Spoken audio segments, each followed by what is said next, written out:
தந்தை மகன் தூயாவின் பெயராலே ஆமேன். மத்தேயு எழுதிய நற்செய்தியிலிருந்து வாசகம். அதிகாரம் 18, இறைவசனங்கள் 1 முதல் 5 மற்றும் 10 முடிய. அக்காலத்தில் சீடர்கள் இயேசுவை அணுகி, விண்ணரசில் மிகப் பெரியவர் யார் என்று கேட்டார்கள். அவர் ஒரு சிறு பிள்ளையை அழைத்து அவர்கள் நடுவில் நிறுத்தி பின்வருமாறு கூறினார்: நீங்கள் மனந்திரும்பி சிறு பிள்ளைகளைப் போல் ஆகாவிட்டால் விண்ணரசில் புகமாட்டீர்கள் என உறுதியாக உங்களுக்குச் சொல்கிறேன். இந்த சிறு பிள்ளையைப் போல தம்மை தாழ்த்திக் கொள்பவரே விண்ணரசில் மிகப் பெரியவர்.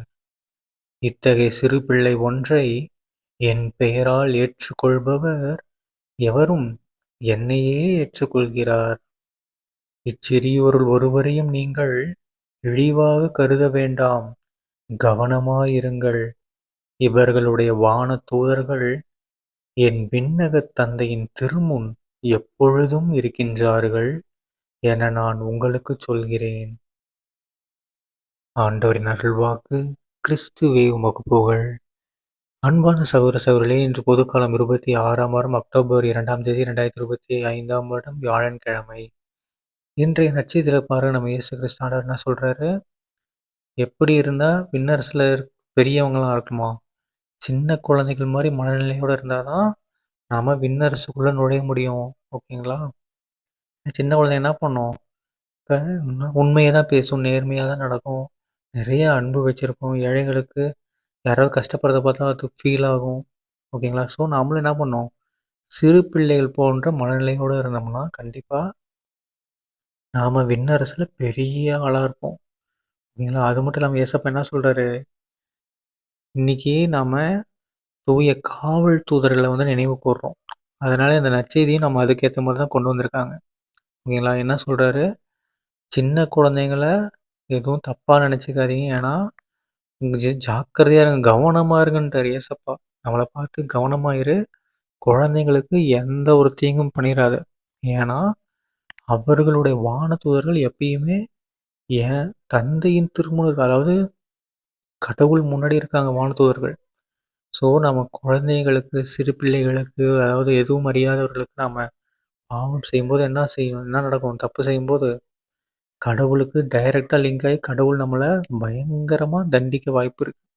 ஓகேங்களா? அதனால் ஜாக்கிரதையாக இருங்கன்னு நான் சொல்ல, ஏசப்பா சொல்கிறாரு கவனமாக இருங்கன்ட்டு. அது மட்டும் இல்லாமல் இந்த நற்செய்தி மூலமாகவே நமக்கு என்ன தெரியுது? வானதூதர்கள் அப்படின்ற ஒருத்தங்க இருக்காங்க.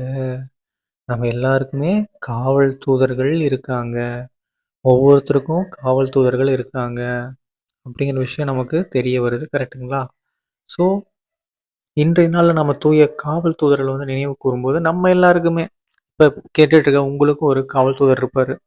அவர் இப்போ உட்காந்து உங்களை பார்த்துக்கிட்டு இருப்பார். நீங்கள் என்ன பண்ணுறீங்க, என்ன கேட்குறீங்க, உங்களுக்காக கடவுள்கிட்ட வேண்டிக்கிட்டு இருப்பார். அதே நம்ம பாவம் பண்ணும்போது என்ன ஆயிரும் அவருக்கு? நினச்சி பாருங்க, எவ்வளோ ஃபீல் பண்ணுவார். ஐயோ என் குழந்தை பாவம் பண்ணுதே அப்படின்னு சொல்லி ஃபீல் பண்ணுவாரா இல்லையா?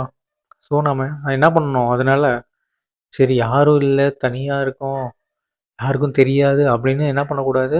தப்பு செய்யக்கூடாது.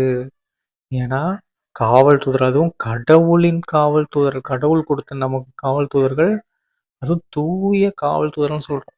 ஓகேங்களா? கடவுளுக்கு ஈக்குவலாக நம்ம தூயங்கிற வேர்டை யூஸ் பண்ணுறோம். ஸோ அப்படிப்பட்ட காவல் தூதர் நம்ம கூட இருக்கணும் அப்படின்னா, இருக்கிறாங்க அப்படின்போது எப்படி இருக்கணும்? நாமளும் தூய்மையாக இருக்கணும், பாவம் செய்யக்கூடாது. ஓகேங்களா? இது நம்ம கிறிஸ்துவத்தில் இது கண்டிப்பாக எல்லாருக்கும் காவல் தூதர் நம்பிக்கை இருக்கணும். ஓகேங்களா? ஏன்னா பைபிள்லே சொல்லியிருக்காங்க. ஸோ பைபிளில் ஃபுல்லாக பார்த்தீங்கன்னா நிறைய இடத்துல காவல் தூதர்களை பற்றி சொல்லியிருப்பாங்க. தூதர்களை அனுப்பினார் கடவுள், அவருக்கு முன்னாடி தூதர்களை அனுப்பினார், இங்கே அனுப்பினார். ஏசப்பாவே பாலைநிலத்தில் இருக்கும்போது தூதர்கள் வந்து அவருக்கு வந்து இது பண்ணாங்க, பணிவிடை செய்தாங்க அப்படின்லாம் இருக்குது. ஸோ நம்ம காவல் தூதரும் நம்ம கூடவே இருந்து நம்மளை வழி நடத்துவார்.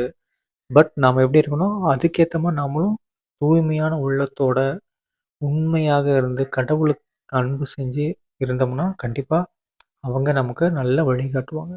சரிங்களா? நமக்கு ஏற்ற தேவையான தேவைகளையும் அவங்க நிறைவேற்றுவாங்க. தந்தை மகன் தூயாவின் பெயராலே ஆமீன். இயேசுவுக்கு புகழ். இயேசுவே நன்றி. மரியே வாழ்க. இயேசுவின் ரத்தம் ஜெயம். அல்லேலூயா. Praise the Lord.